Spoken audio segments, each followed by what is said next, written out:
Amit सत्यवक blogs को जरूर subscribe करें और साथ ही बेल आइकन को जरूर दबाएं ताकि जो वीडियो डालूं आप तक पहुंच जाए। साथ साहिब जब तक ये पूरे विश्व में एक रस नहीं होगा तब तक थोड़ा सा विरोध बना रहेगा और उसमें आपने घना सावधान रहना पड़ेगा कि आपका नाम खंडित ना हो। वैल्यू है, कहते हैं परमात्मा कहते हैं, जैसे माता गर्भ को रखे यतन बनाए और ठेस लगे तो छन हो तेरी ऐसे भक्ति जाए। अब भक्ति का मिलना यह बड़ी कठिन, और मिलने के बाद फिर उसको सुरक्षित रखना वो एक बहुत बड़ी बात है। जब तक परिपक्व नहीं हुई तो फिर फायदा क्या उसका। तो इतना सावधानी आपने बरतनी पड़ेगी। जैसे कोई माता बच्चे को गर्भ में आते ही वो कितनी सतर्क हो जाती है, खान पीन में संयम बरतती है, पैर ऊंचा नीचा ना टिक जा कि बच्चे का झटका लग जा। रात को करवट ले भी गलती से ले लेती है तो तुरंत सतर्क होती है, और कहीं मेरे बच्चे का दाब ना लगी हो और खराब ना हो जाए मेरा गर्भ, वो कितनी चिंतित रहती है।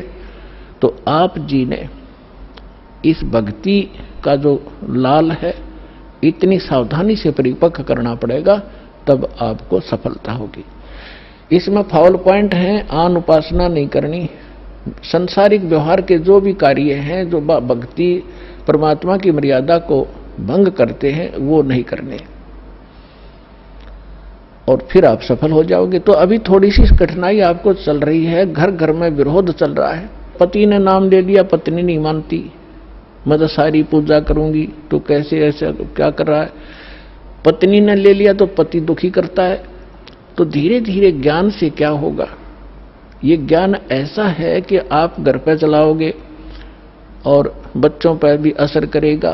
ना सुनेंगे तो भी कक्ष में सोए हुए व्यक्तियों पर भी ये वाणी असर करेगी, जैसे गारुड़ का मंत्र अचेत हुए उस सर्प के डसे हुए व्यक्ति पर जो सुन भी नहीं रहा, समझ भी नहीं रहा, और उसके ऊपर भी वो मंत्र बोल बोल कर उसके विष को उतार कर सचेत कर देता है। और ये तो परमात्मा की वाणी सब सिद्ध है। ये तो अपने पशु पक्षियों के ऊपर भी ये वाणी जा रही है, उनको भी, उनके भी पाप डाउन हो रहे हैं।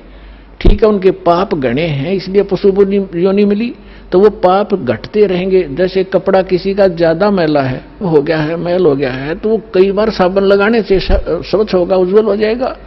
और जिसका थोड़ा मैला है, एक दो बार साबुन लगाने से उज्जवल हो जाता है। तो ये साबुन है, परमात्मा का जो ज्ञान है, सत्संग है, वचन है, ये साबुन और जल दोनों का काम करता है। तो धीरे धीरे ये सत्संग जिस घर में चल रहा है पड़ोसियों तक भी असर होगा आपका, और आपके घर के पशु पक्षियों पर भी इसका प्रभाव पड़ेगा। आपके घर कोई पशु पक्षी भी रह रहा है, उसके ऊपर भी धीरे धीरे उसके अंदर ये वाणी का जो ज्ञान यज्ञ का पुण्य उसमें संग्रहित होगा। और कुछ ऐसे पाप हैं जो ज्ञान यज्ञ से ही खत्म होते और उसका विकल्प ही नहीं है। जैसे कपड़े को पहले थोड़ा मैला है तो जल से धो दिया, साफ हो गया, ज्यादा मैला है तो और भी मैल रहा तो साबुन लगाना पड़ा, और फिर भी कोई दाग दबा रह जाता है तो ड्राई क्लीन से साफ हो जाता है। तो इसी प्रकार ये सभी क्रियाएं हमें अपने अंतःकरण, अपने जीव के ऊपर, आत्मा के ऊपर जो मैल जमा हो गए, उन सभी पापों का नाश करने के लिए ये सारे ही साधन अपनाने पड़ेंगे। मंत्र के जाप भी करने पड़ेंगे, पांचों यज्ञ भी आपने करनी पड़ेंगी, और तब जाकर के आपकी भक्ति सफल होगी। तो इसमें फाउल पॉइंट दास आपको बता रहा है कि ये भ्रमित ना होना। ऐसे कोई व्यक्ति आपके साथ डिस्कस भी करे तो उसको समझाना कि देखो, पहले तो जब हम डॉक्टर के पास जाते हैं तो डॉक्टर की औषधि में हम स्वयं ही विवेचन करते हैं, तो फिर उस डॉक्टर के पास जाने की आवश्यकता ही नहीं कि इसने दवाई ठीक नहीं दी तो कोई और देखो, वहां से लो। तो इसी प्रकार सबसे पहले तो ये देखो, ये ज्ञान आज तक ना किसी ने सुना और ना सुनाया, किसी के पास था ही नहीं।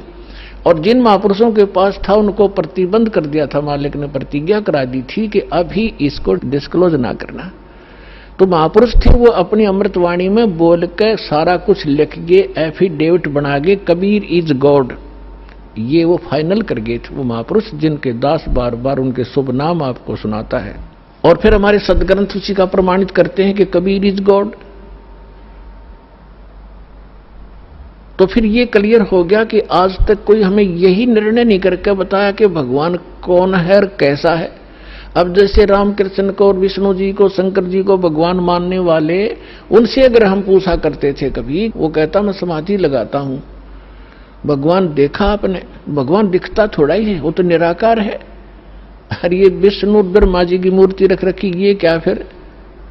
तो हमारा निराधार ज्ञान था, बेसलेस था, हम डामाडोल थे, स्थिर नहीं थे। और इसी प्रकार ये राधा स्वामी किसी ने पूछ लो या किसी महर्षि ने पूछ लो, अभी तक जिनके विचार रहे हैं, परमात्मा तो निराकार है, साकार आता जब रामकृष्ण रूप बन जाता फिर निराकार हो जाता है। तो खाक ज्ञान था इनको।